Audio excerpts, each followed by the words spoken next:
delante de la jefatura de la Policía Nacional reclamando la libertad de los presos políticos y de los exiliados. Ángel.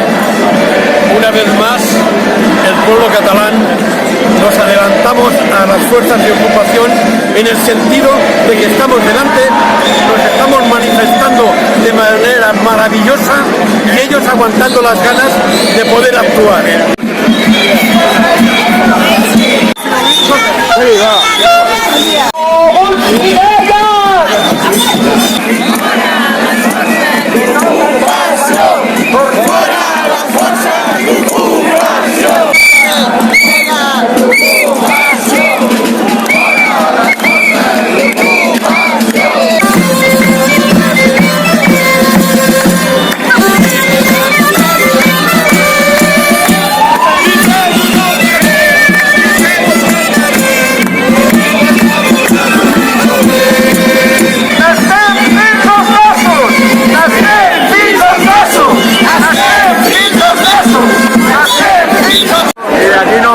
En la comisaría de la Vía Cayetana, que si recordamos nuestros tiempos, aquí han pasado muchos demócratas, muchos comunistas como yo, donde se le han torturado, se le han privado lo fundamental que es la libertad de las personas y de los colectivos, y aquí nos vemos hoy en el 2020 exigiendo que deje de ser una comisaría y más de la Policía Nacional para que sea una biblioteca que el día de mañana ayude a nuestros hijos a culturarse y no en la represión.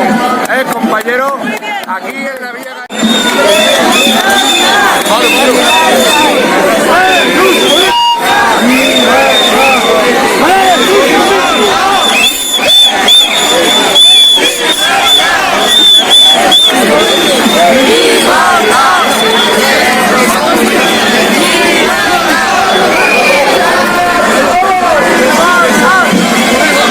Nos ha convocado Jordi Casadudora para que nos mostremos con la nariz de payasos, demostrar que somos un país alegre, que no somos violentos.